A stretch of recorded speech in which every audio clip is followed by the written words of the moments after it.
नमस्कार प्यारे बच्चों, आज हम क्लास 11th का लेसन नंबर 11 आधुनिकीकरण के रास्ते के ऑब्जेक्टिव टाइप क्वेश्चन आंसर्स देखेंगे। एक मार्क्स के क्वेश्चन हैं और मेरे लिए और शायद आप सबके लिए 11th क्लास की हिस्ट्री में सबसे चैलेंजिंग लेसन होगा। आधे से ज़्यादा बच्चे तो यही सोचकर कह देते हैं कि चलो इसमें से कौन सा ज़्यादा क्वेश्चंस आने हैं, लेकिन मुझे ऐसा लगता है कि यदि हमें सचमुच में इतिहास को पढ़ना है और हम चाहते हैं कि हमारी इतिहास पर जो पकड़ है वो पुख्ता हो, तो हमें ये लेसन अवश्य करना होगा। मैंने कोशिश की है इस लेसन को बेहतरीन तरीके से प्रेजेंट करने की। आप अपनी चाहें तो एनसीईआरटी की बुक लेकर बैठ जाइए, तो आप पाएंगे कि टॉपिक और सब topics wise page to page उठाकर मैंने लेसन में से एक एक लाइन को रीड कर कर एक हफ्ते से ज़्यादा का समय लेकर आप सब के लिए तैयार किया है। मुझे आशा है मेरा ये कार्य आपके लिए लाभदायक होगा, आपको पसंद आएगा। तो आइए हम शुरू करते हैं हमारे वस्तुनिष्ठ प्रश्न उत्तर एक एक मार्क्स के। जहां पर हमें ज़रूरत लगी तो हमने उस क्वेश्चन को थोड़ा सा लेंथी भी किया है, ताकि साथ साथ आपको लेसन में से एक एक चीज़ क्लियर होती चली जाए। इस लेसन के अंदर हम ना सिर्फ जापान बल्कि चीन और साथ में ताइवान और कोरिया की बात भी करेंगे। है ना हैरानी की बात, आपने अब तक देखा होगा कि इस लेसन के अंदर जापान है और चीन है, क्योंकि सारी गाइड्स जो हैं, हेल्प बुक्स हैं, वहाँ पर क्या होता है, सिर्फ चीन और जापान से रिलेटेड ही क्वेश्चन बनाए होते हैं। लेकिन आपको ये जानकर बहुत हैरानी होगी कि इसमें बहुत सारी डिटेल जो है कोरिया के बारे में दी गई है। तो आइए शुरू करते हैं। हमारा पहला क्वेश्चन है, 19वीं सदी के शुरुआत में चीन में किस राजवंश का शासन था। यानी कि जब से हम लेसन को शुरू करते हैं तब से अगर हम देखें तो हमारे इस पार्ट में जब 19वीं सदी की शुरुआत होती है, हम चीन को देखते हैं कि वो पूरी दुनिया के लिए इतना ज़्यादा खुला नहीं था। तब वहाँ पर छिंग राजवंश का शासन था। जापान ने ताइवान और कोरिया को अपने में कब मिलाया। जापान ने ताइवान को 1895 और कोरिया को 1910 में मिलाया। यानी कि जापान ने इनमें अपना उपनिवेश स्थापित किया, जैसे इंग्लैंड ने भारत पर किया हुआ था। उसके बाद है, जापान ने चीन को कब हराया, 1894 में। फिर उसके बाद जापान ने रूस को कब हराया, 1905 में। यहाँ मैं आपको बता दूँ 1904 में युद्ध शुरू हुआ था और 1905 में रूस को हराया था। दोनों में अंतर है।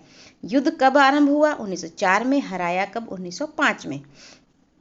एक छोटा सा देश, एक द्वीपीय देश जापान, जो एशिया में पड़ता था, उसने अपनी सफलता और अपनी कुशलता के झंडे पूरे विश्व में गाड़ दिए। उसके बाद है, 1949 में किस चीनी पार्टी ने गृह युद्ध में सफलता हासिल की। तो इसका सही आंसर है चीनी साम्यवादी पार्टी ने। उसके बाद नेक्स्ट है, मैटियो रिक्की कौन थे। चीन के एक जेसुइट पादरी थे मैटियो रिक्की। उसके बाद नेक्स्ट है, जापान के आधुनिकीकरण का सफर किन सिद्धांतों पर आधारित था। पूंजीवाद के सिद्धांतों पर। कि पूंजीवाद का सिद्धांत क्या होता है कि जो तरक्की करना चाहता है वो कर सकता है। इसमें जो आमदनी या आर्थिक स्रोत हैं उनकी समानता की बात नहीं की जाती। प्राचीन चीन का महानतम इतिहासकार किसे माना जाता है, सीमा छियन। यहाँ पर क्वेश्चन ये भी आ सकता है कि सीमा छियन के बारे में आप क्या जानते हैं। वे प्राचीन चीन के महानतम इतिहासकार हैं। उसके बाद है, लिमांग छियाओ कौन थे। ये चीनी बौद्धिक थे, मतलब बौद्ध के दर्शन करवाने वाले।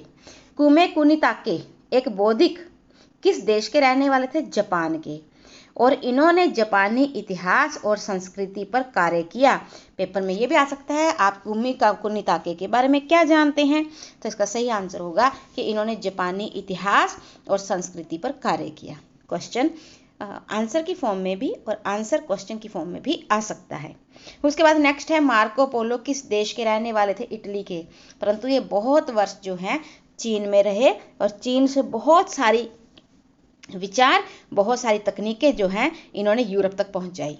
उसके बाद है, मार्को पोलो चीन में कब से कब तक रहे, 1274 से 1200 1990 तक। उसके बाद है नाइतो कोनन कौन थे, हमारा क्वेश्चन है नाइतो कोनन कौन थे। ये चीन पर काम करने वाले, चीन के इतिहास पर काम करने वाले एक प्रमुख जापानी विद्वान थे। रहने वाले जापान के थे लेकिन काम कर रहे थे चीन पर। उसके बाद है हमारा नेक्स्ट टॉपिक जो आप एनसीईआरटी की बुक उठाएंगे उसमें से परिचय। अब इसमें आ जाएगा परिचय में हम दो देशों के भौगोलिक स्थितियों की बात करेंगे, चीन की और जापान की। चीन की प्रमुख नदियां पीली नदी, यांगत्से नदी, पर्ल नदी। पीली नदी को अन्य किस नाम से जाना जाता है, हुआंग हे। और चीन की मुसीबत किस नदी को कहा जाता है, हवांग नदी को, हुआंग हे नदी को या पीली नदी को। क्यों? क्योंकि यहाँ आने वाली प्रतिवर्ष बाढ़ की वजह से चीन के लोगों को बहुत सारी मुसीबतों का सामना करना पड़ता है, इसीलिए इसे चीन की मुसीबत कहा जाता है। उसके बाद है यांगत्से नदी, जो हमने ऊपर पढ़ा था यांगत्से नदी, उसको अन्य किस नाम से जाना जाता है, छांग जियांग। और ये दुनिया की तीसरी सबसे लंबी नदी है। चीन का अधिकतर भूस्थल किस प्रकार का है, पहाड़ी भूस्थल है, इसलिए कृषि के साधन स्रोत जो हैं थोड़े से कम हो जाते हैं, लेकिन चीन का आकार बहुत बड़ा है इसलिए कृषि में भी ये अच्छा ही है। उसके बाद है चीन का प्रमुख जातीय समूह। वैसे तो वहाँ पर क्या है कि कोरिया, आइनू ये लोग भी रहते हैं, परंतु प्रमुख जातीय समूह जो है वो हान है। उसके बाद है चीन की प्रमुख भाषा चीनी, अथवा जिसको पुंतो गहुआ भी कहा जाता है। आपको याद करना होगा पुंतो गहुआ, क्योंकि अगर हम किसी चीज़ को 4-5 बार पढ़ते हैं और प्रेजेंस में, माइंड की प्रेजेंस में पढ़ते हैं, तो नेचुरली वो हमारे दिमाग में बहुत समय तक कौंधता रहता है। चीन की प्रमुख पाक प्रणाली दक्षिणी या कैंटोनी। पाक प्रणाली का मतलब होता है रसोई, खान पान। उसके बाद है चीन का प्रमुख व्यंजन डिमसम। डिमसम का अर्थ होता है दिल को छूना। ये कैसे बनाया जाता है, ये आटे की जो लोई होती है उसे बेलकर उसके ऊपर सब्जियां भर के उसे थोड़े लड्डू से बना लिए जाते हैं, फिर उसे पानी में उबाला जाता है। तो इसे चीन में बहुत पसंद किया जाता है, इसे डिमसम कहा जाता है। चीन की प्रमुख उपज गेहूं। कौन सा देश उगते हुए सूर्य के नाम से प्रसिद्ध है, तो इसका सही आंसर है जापान। नेक्स्ट है पूर्वी एशिया का एक प्रमुख द्वीपीय देश। इसका सही आंसर है जापान। जापान में कौन से लोग रहते हैं, जापानी, कोरिया, आइनू। जापान के 4 प्रमुख द्वीप होन्शु, कयशु, शिकोकू, होकाइडो। हमें तो करा करा के ये चारों नाम थोड़े आसान हो गए हैं, परंतु आपको अभी इन्हें आसान बनाना है। Honshu, Kyushu, Shikoku, Hokkaido. Next है जापान का सबसे बड़ा द्वीप होन्शु। वैसे लगभग जापान में आपको पता होना चाहिए 3000 द्वीप हैं। जापान का सबसे दक्षिणी कोने पर पड़ने वाला द्वीप, सबसे दक्षिणी कोने पर, जैसे हमारे यहाँ है ना कन्याकुमारी दक्षिणी कोने पर, यह पहले इंदिरा पॉइंट था जो बाद में सुनामी की वजह से डूब गया था, तो फिर कन्याकुमारी। ऐसे ही हम जापान का जो सबसे दक्षिणी कोने पर पड़ने वाला द्वीप है वो है ओकिनावा। जापान की कितने प्रतिशत भूमि पहाड़ी है, 50% से अधिक, जबकि आपको कुछ हेल्प बुक्स में ये 85% भी लिखा मिलेगा, परंतु हमारी एनसीईआरटी की बुक में यही लिखा हुआ है 50% से अधिक। जापान की बुनियादी फसल चावल। जापान का प्रमुख भोजन चावल और मछली। मछली में 2 विश्व प्रसिद्ध मछलियां साशिमी और सुशी, ये 2 बहुत ही फेमस मछलियां हैं।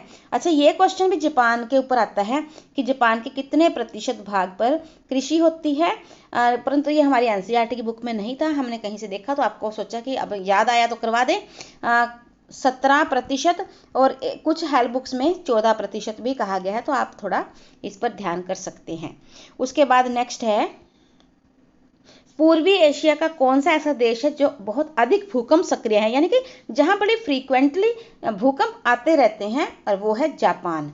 तो इसीलिए जापान जो है वहां पर वो भूकंप सक्रिय क्षेत्र है। उसके बाद है इसीलिए वहां पर सुनामी भी ज़्यादा आती है। जब फिर हम जापान की राजनीतिक व्यवस्था की बात करेंगे। अभी तक हमने भौगोलिक व्यवस्था जानी, अब हम जानेंगे राजनीतिक व्यवस्था। देखिए, जापान में वैसे तो शासक था, परंतु जो असली सत्ता थी वो शोगुनों के पास थी। शोगुन लाइक प्राइम मिनिस्टर जैसा एक पद है, जो यह हम कह सकते हैं कुछ पेशवा जैसा शब्द कह सकते हैं, जिनके हाथ में पावर थी। और ये 12वीं सदी में इनके पास यानी कि लगभग 1196-93 के आसपास इनके पास ये पावर आती है। तोकुगावा परिवार के लोग जो थे वो शोगुन पद पर थे और ये 1603 से लेकर और 1867 तक इस पद पर काबिज रहे। उससे पहले कोई और परिवार था शोगुन के पद पर। जापान कितने भागों में विभाजित था? 250 भागों में विभाजित था और शोगुनों ने आगे इनका शासन जो है वो दैम्यों से चलवाया। जो दैम्य होते थे वो जापान के अलग अलग भाग का संचालन करते थे, चलाते थे। उसके बाद है तोकुगावा के समय जापान की राजधानी क्या थी? एदो। सामुराई कौन थे? अब देखिए, एक तो हो गया सम्राट जिसकी पावर नामात्र, फिर दूसरे हो गए शोगुन, तीसरे हो गए दैम्यो, फिर उसके बाद एक योद्धा वर्ग तो सभी को चाहिए होता है और वो थे सामुराई। ये योद्धा वर्ग था जो शोगुन और दैम्यो दोनों को सेवाएं देते थे। नेक्स्ट है 16वीं सदी में जापान में किए गए 3 क्रांतिकारी परिवर्तन। जिस समय शोगुनों का राज चल रहा था उस समय जापान में 3 कौन से परिवर्तन किए गए? एक तो किसानों से हथियार ले लिए, केवल सामुराई वर्ग के योद्धा ही अपने पास हथियार रख सकते थे। दूसरा, दैम्यों को अपनी राजधानी में रहने के आदेश दिए गए ताकि वे किसी प्रकार का विद्रोह ना करें। तीसरा, भूमि कर का निर्धारण करने के लिए उत्पादकता के आधार पर जो है भूमि का निर्धारण किया गया। उत्पादकता के आधार पर ही भूमि कर का निर्धारण किया ताकि सरकार की आमदनी बढ़ सके। उसके बाद है 17वीं शताब्दी में जापान का सबसे अधिक जनसंख्या वाला देश एदो, ये कैपिटल भी था। एदो में नूडल की कटोरी की कीमत पर किताबें किराए पर मिलना किस बात को इंगित करता है? कि छपाई बड़े पैमाने पर होती थी और पढ़ना बहुत लोकप्रिय था। लोग नूडल की कटोरी देकर किताब लेकर पढ़ लेते थे। जापान में छपाई कैसे की जाती थी? लकड़ी के ब्लॉक से, जिसे हम वुड ब्लॉक प्रिंटिंग भी कहते हैं। जापान की डायमंड सूत्र, आपको पता होगा पहली छपी हुई किताब कौन सी थी? डायमंड सूत्र 868 ईस्वी में छपी थी। आपने पढ़ा होगा 10th क्लास में। जापान चीन और भारत से क्या आयात करता था? रेशम चीन से आयात करता था, भारत से कपड़ा। और जब इनका मूल्य चुकाने की बात आती थी तो सोने और चांदी में चुकाता था, जिस वजह से जापान की धीरे धीरे सोने और चांदी की जो खाने थी वो कम होती जा रही थी। उसके बाद है जापान चीन और भारत से आयात का भुगतान किस रूप में करता था? चांदी और सोने के रूप में। इसीलिए जापान को लगा कि धीरे धीरे कि हमें रेशम का उद्योग खुद ही लगा लेना चाहिए ताकि ये इतना सारा पैसा जो सोना चांदी जाता है वो ना जाए। तो उन्होंने बहुत प्रसिद्ध रेशम का उद्योग लगाया। कहाँ पर लगाया? निशिजन में। निशिजन में ये क्योतो की एक बस्ती थी, वहाँ पर लगभग 31 परिवारों का बुनकर का एक संघ था जो यहाँ इसे चलाते थे। द टेल ऑफ द गेंजी एक बहुत ही फेमस कहानी डायरी है, काल्पनिक डायरी लिखी। इसकी लेखिका है मुरासाकी शिकिबु। इन्होंने लिखी थी राज दरबार, हेयान राज दरबार के ऊपर, जो बहुत फेमस थी उस समय। द टेल ऑफ द गेंजी किसकी? मुरासाकी शिकिबु। उसके बाद है मेजी पुनर्स्थापना। धीरे धीरे शोगुनों का पतन होना शुरू हो जाता है और सम्राट अपनी ताकत को प्राप्त कर लेता है। बस इसी को कहा गया मेजी पुनर्स्थापना। तोकुगावा वंश का अंत, क्योंकि तोकुगावा किस वंश पद पर थे? ये थे शोगुन पद पर। और सम्राट जो है मेजी, सम्राट मेजी की पुनर्स्थापना। तो अब वो सम्राट ताकत में आ गए, इसलिए बोलते हैं मेजी पुनर्स्थापना। कामाडोर मैथ्यू पेरी कौन था? अमेरिका का दूत था जो कि 3 जुलाई 1853 में जापान में समझौते के लिए अमेरिका की तरफ से आता है और आकर यहाँ पर वो संधि करता है। संधि जो है वो कानागावा संधि के नाम से जानी जाती है और 1854 में की जाती है। 1854 की कानागावा की संधि के बाद जापान की कौन सी बंदरगाह को अमेरिका के लिए खोल दिया गया? शिमोदा। लेकिन 1853 से पहले जापान किसी भी पश्चिमी देश से बातचीत नहीं करता था, व्यापार नहीं करता, परंतु एक देश से करता था, वो था हॉलैंड। और हॉलैंड के लोगों को क्या कहा जाता है? डच। तो पेपर में डच भी तो आ सकता है ना। उसके बाद है मेजी पुनर्स्थापना कब हुई, यानी कि सम्राट ताकत में कब आया, 1868 में। मुत्सुहितो जापान का पहला सम्राट था। पेपर में क्वेश्चन आ सकता है कि मतलब मेजी पुनर्स्थापना के बाद जापान का पहला सम्राट कौन बना, मुत्सुहितो। कब, 1868 में। अब एदो का नाम बदल दिया गया और अब जापान की राजधानी बन गई टोक्यो या टोक्यो। इसका अर्थ होता है पूर्वी राजधानी। टोक्यो का क्या अर्थ होता है, पूर्वी राजधानी। मेजी सरकार का नया नारा क्या था, फुकोकू क्योहे, यानी कि समृद्ध देश मजबूत सेना। फुकोकू क्योहे, बहुत इंपॉर्टेंट क्वेश्चन है ये, पेपर में आ सकता है। उसके बाद है जापान की सम्राट व्यवस्था क्या थी, ऐसी व्यवस्था जिसमें सत्ता जो है, सरकार जो है, सम्राट, नौकरशाही और सेना तीनों चलाते हों। उसके बाद है जापान के सम्राट को किनका वंशज माना जाता है, सूर्य देवी का। जापान में नई राष्ट्र शिक्षा पद्धति का निर्माण 1870 के दशक में हुआ। जापान में टोक्यो विश्वविद्यालय की स्थापना कब हुई, 1877 में। जापानी भाषा कितनी लिपियों का प्रयोग करती, 3, कांजी, हिरागाना और कताकानी। उसके बाद है जापान में सैनिक सेवा को कब अनिवार्य बना दिया गया, 1872 में। प्रत्येक व्यक्ति को 20 वर्ष की उम्र से पहले या 20 वर्ष की आयु होने पर सैनिक सेवा देनी ही होगी। 20 वर्ष का होगा युवक तो उसे सैनिक सेवा के लिए जाना होगा। कितनी वर्ष के नवयुवकों के लिए कुछ समय के लिए सैनिक सेवा देना अनिवार्य कर दिया, 20 वर्ष। नौसेना के लिए एक अलग विभाग कब गठित किया गया, 1872 में। उसके बाद है अर्थव्यवस्था का आधुनिकीकरण।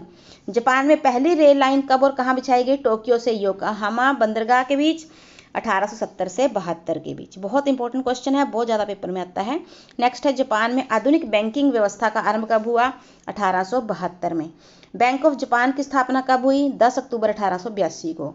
मेजी शासनकाल में कौन सी जापानी कंपनी बहुत प्रसिद्ध थी, मित्सुबिशी और सुमितोमो, बहुत जापान की कंपनियां हैं, बड़ी फेमस। जायत्सु क्या है, बड़ी व्यापारिक संस्थाएं जिन पर विशिष्ट परिवारों का नियंत्रण था, मतलब मेजर परिवार जो थे, बड़े बड़े परिवार थे, वो उसका नियंत्रण था व्यापारिक संस्थाओं पर, और उन परिवारों को कहा जाता था, उनके समूह को कहा जाता था जायत्सु। 1872 से 1920 के बीच जापान की जनसंख्या कितनी थी, 3.5 करोड़ से 3 करोड़।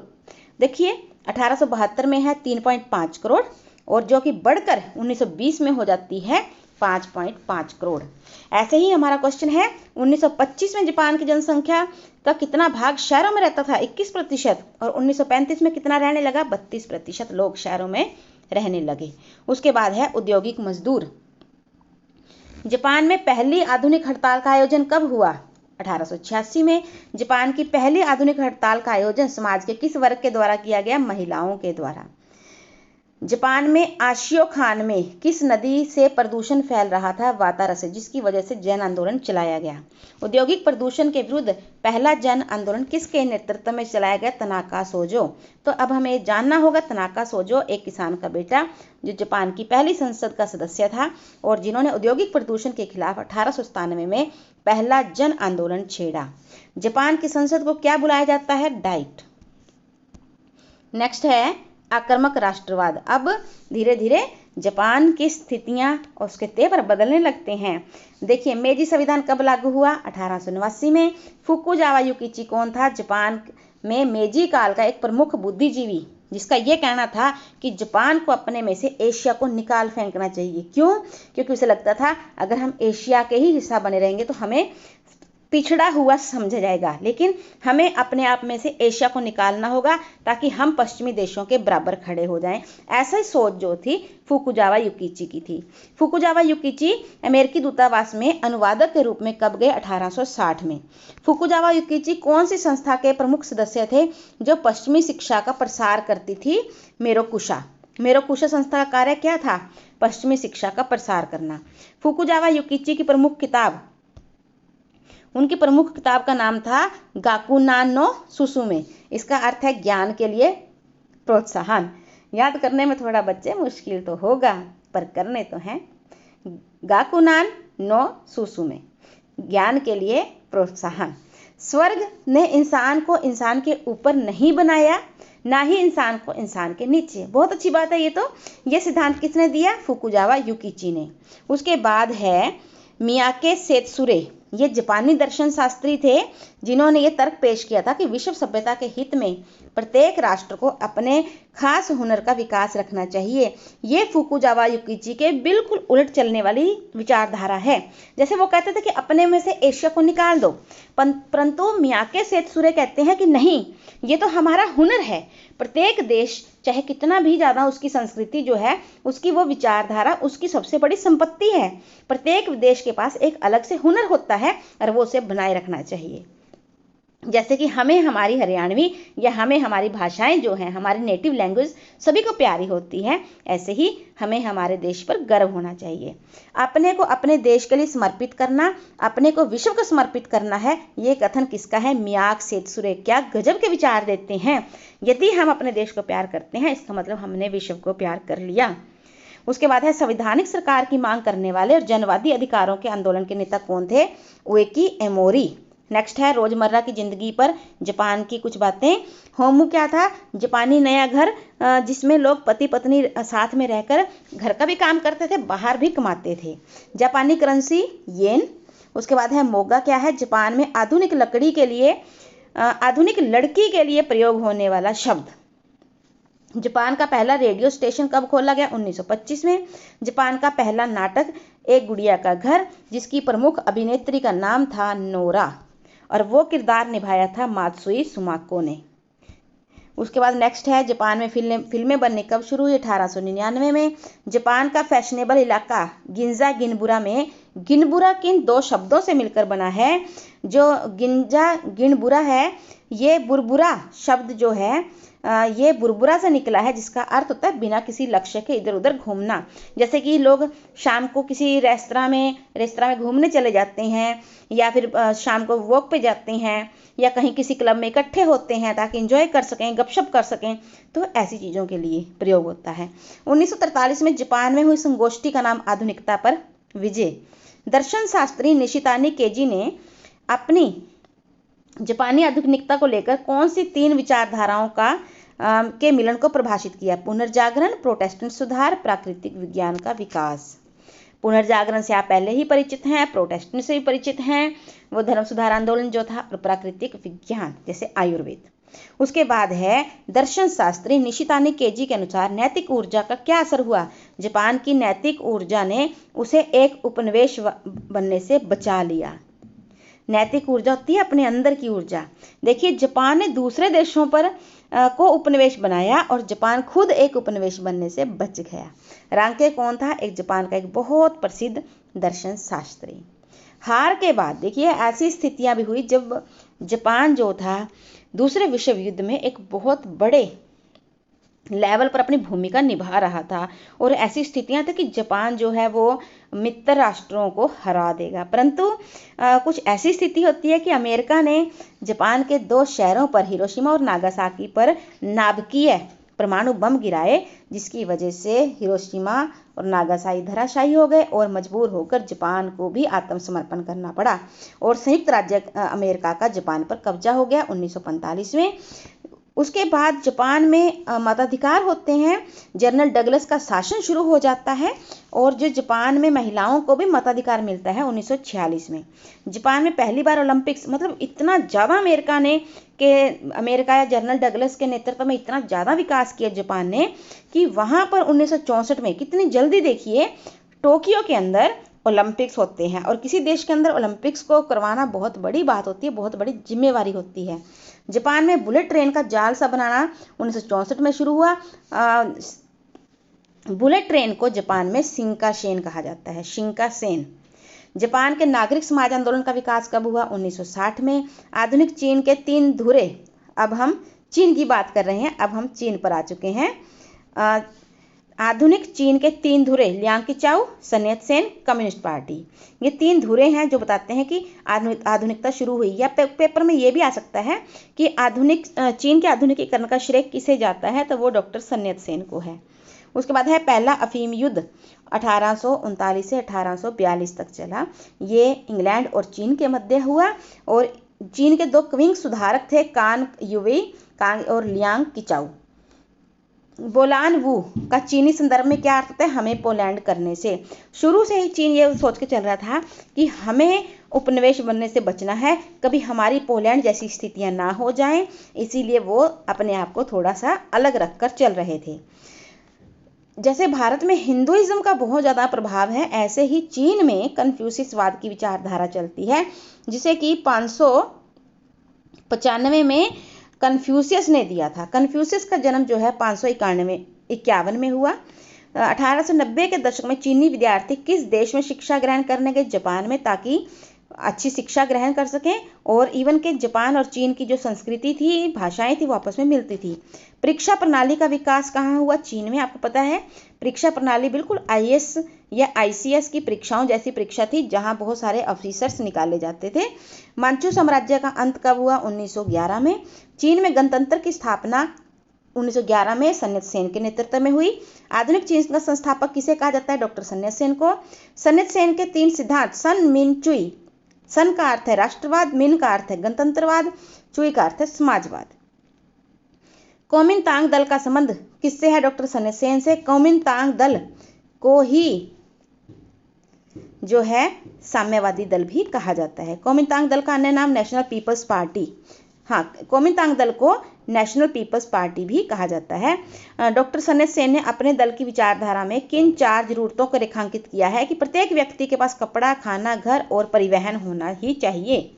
नेक्स्ट है, डॉक्टर सन यत सेन की मृत्यु कब होती है? 1925 में। सन यत सेन की मृत्यु के बाद कोमिनतांग दल का नेता कौन बनता है? Chiang Kai Shek. कोमिनतांग दल का मुख्य रूप से आधार किन क्षेत्रों में था? शहरों में। पीकिंग विश्वविद्यालय की स्थापना कब हुई? 1902 में। चीन में आधुनिक लाइफ वीकली विचारधारा का संपादन किसने किया? शाओ तोआफेन ने। डॉक्टर सन यत सेन के सुधार कार्यक्रमों का उद्देश्य क्या था? पूंजी का नियमन और भूमि अधिकारों में बराबरी लाना, ताकि सबको, परंतु ये बातें हो ना पाई। इसी वजह से धीरे धीरे कोमिनतांग दल का अंत होता चला गया, पतन होता चला गया। 1937 में चीन पर किस देश ने आक्रमण किया? जापान ने। अब जब जापान ने आक्रमण कर दिया, उस समय कौन से दल की सरकार थी? कोमिनतांग की। 1945 से 1949 के बीच चीन में वस्तुओं की कीमतों में कितनी बढ़ोतरी हुई? 30% प्रति महीना। हर महीने 30% संख्या बढ़ेगी, तो सोचिए कहां से कहां पहुंच जाएंगी। चीन में साम्यवादी पार्टी की स्थापना कब हुई? 1921 में। और इसके प्रमुख नेता जो थे माओ त्से तुंग थे। ये साम्यवादी पार्टी जो है, मतलब चीन में ना 2 पार्टियों का शासन बहुत जोर लेके रहा है। एक तो कोमिनतांग दल, जिसे नेशनल पीपल्स पार्टी भी कहा है, दूसरा है कम्युनिस्ट पार्टी, जिसे हिंदी में कहा जाता है साम्यवादी दल। इसकी स्थापना माओ त्से तुंग ने की। और इन पर किसका प्रभाव था? रूसी क्रांति का, जो 1917 में हुई थी। लेनिन और ट्रास्की किस देश से संबंधित थे? रूस से। कोमिनटर्न का गठन किसने किया? लेनिन और ट्रास्की ने 1918 में रूस में। माओ त्से तुंग किस दल के नेता थे? चीनी साम्यवादी दल के। माओ त्से तुंग का जन्म कब हुआ? 1893 में। किसान परिवार में हुआ। वो किसान वर्ग से संबंधित थे, इसलिए वह किसानों के हित की बात करते थे। माओ त्से तुंग ने आमूल परिवर्तन जो थे वो क्या थे? मजबूत किसान परिषद का गठन किया, आजाद सेना पर बल दिया। चीन की करेंसी युआन। माओ त्से तुंग ने 1930 में कहां पर सर्वेक्षण करवाया? जुनवू में। लॉन्ग मार्च का नेतृत्व किसने किया? माओ त्से तुंग ने। जब माओ त्से तुंग ने देखा कि देश में जो है वो कोमिनतांग दल की सरकार है और वो उन्हें आगे नहीं बढ़ने दे रही, तो उन्हें एक अलग रास्ते से जाना पड़ा, जो बहुत लंबा था, 6000 मील का था, बहुत ही ज़्यादा मुश्किलों से भरा हुआ था। इसलिए इसका नाम रखा गया लॉन्ग मार्च। चीन में लॉन्ग मार्च कब आरंभ हुआ? 1934 में। फिर हम बात करेंगे कि असल में लॉन्ग मार्च है क्या। ये क्वेश्चन मुझे इसीलिए देना पड़ा ताकि इसे लॉन्ग मार्च को अच्छे से समझाया जा सके। देखिए, कोमिनतांग दल ने नाकेबंदी कर दी और माओ त्से तुंग के नेतृत्व में साम्यवादियों को आगे बढ़ने से रोक दिया, परंतु साम्यवादियों ने एक अलग रास्ता चुना और 1934-35 में उन्हें जो है वहां से जाना पड़ा। वे जियांगसी से शुरू हुए थे चलने और शांक्षी तक पहुंचे। ये 6 मील का लंबा सफर था, इसी को लॉन्ग मार्च कहा गया। वो कहाँ से शुरू करते हैं अपनी यात्रा? जियांगसी से। पहुंचना कहाँ था? शांक्षी। याद रखना है, पेपर में आ सकता है। नेक्स्ट है नए जनवाद की स्थापना 1949 से 1965। पीपल्स रिपब्लिक ऑफ चाइना की सरकार कब और किसके नेतृत्व में बनी? 1949 में माओ त्से तुंग के नेतृत्व में, जो कि लोकतंत्र के सिद्धांतों पर आधारित थी। लंबी छलांग की घोषणा ये माओ त्से तुंग ने की थी 1958 में। इसका उद्देश्य था चीन में उद्योगों का विकास करना। पीपल्स कम्यून, चीन में एक ऐसा क्षेत्र जिसके सभी मालिक हैं और सभी मिलजुल कर फसल उगाते हैं। माओ पार्टी के अनुसार समाजवादी व्यक्ति की 5 प्रिय चीजें क्या हो सकती हैं? पितृभूमि, जनता, काम, विज्ञान, जनसंपत्ति।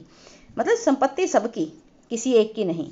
उसके बाद है माओ पार्टी द्वारा महिलाओं के लिए बनाई गई संस्था all China democratic women's federation. इसमें 760 लाख सदस्य थे। ओ माय गॉड, कितनी बड़ी संस्था होगी ये कि 760 लाख। नेक्स्ट है माओवादियों द्वारा छात्रों के लिए बनाई गई संस्था ऑल चाइना स्टूडेंट फेडरेशन, जिसमें 32,90,000 सदस्य थे। माओवादियों के संघर्ष ने 1966 में कौन सी क्रांति को जन्म दिया? सर्वहारा सांस्कृतिक क्रांति। सर्वहारा सांस्कृतिक क्रांति असल में कहीं ना कहीं ये रूस से ही प्रभावित है, जिसमें ये बताया जाता है कि किसी व्यक्ति की स्थिति इतनी कमजोर कर दी जाए कि वो मजदूर के बराबर आ जाए। उसके बाद है महान सर्वहारा क्रांति 1966 में माओ त्से-तुंग ने आरंभ की। प्राचीन संस्कृति को पुनः स्थापित करना चीन की और विरोधियों के खिलाफ अभियान छेड़ना, ये प्रमुख 2 उद्देश्य थे। महान सर्वहारा क्रांति के 2 प्रभाव क्या हुए? देश में अव्यवस्था फैल गई और अर्थव्यवस्था को आघात पहुंचा। अब एक लाल जो है रक्षक दल बनाया गया, रेड गार्ड, उसमें शामिल किया गया छात्रों और सेनाओं को जो माओ त्से-तुंग की तरफ से काम कर रहे थे। माओ त्से-तुंग का निधन कब होता है? 1976 में। उसके बाद जब माओ त्से-तुंग नहीं रहा तो क्या हुआ? फिर चीन में आधुनिकीकरण की घोषणा की गई 1978 में। साम्यवादी पार्टी के अब 4 सूत्री लक्ष्य था: विज्ञान, उद्योग, कृषि, रक्षा। 4 मई आंदोलन की 17वीं वर्षगांठ जो थी वो मनाई गई 1989 में, और ये तियानमेन चौक में बनाई गई। और साम्यवादी दल ने 1949 में किसे हराया था? चियांग काई शेक को। चियांग काई शेक कौन था? ये राष्ट्रपति था उस समय कुओमिंतांग दल का। उसके बाद चियांग काई शेक भागकर किस देश में गया? ताइवान में। अब जिस समय वो ताइवान में गया तब ताइवान का नाम जो हुआ करता था, प्राचीन नाम जो ताइवान का नाम था वो फॉर्मोसा था। ताइवान को चीन ने जापान को कब सौंपा? 1894-95 में, जब युद्ध हुआ था ना जापान और चीन का, तब चीन ने ताइवान को जापान को दे दिया था। परंतु ताइवान जो है चीन के पास वापस आ जाता है 1949 में पोट्सडैम उद्घोषणा के बाद। अब ताइवान कौन भाग कर गया है? Chiang Kai Shek. तो 1949 में जब चियांग काई शेक जो ताइवान में जाता है, वहां जाकर चीनी गणतंत्र की घोषणा कर देता है और कृषि और उद्योगों में जबरदस्त विकास करवाता है।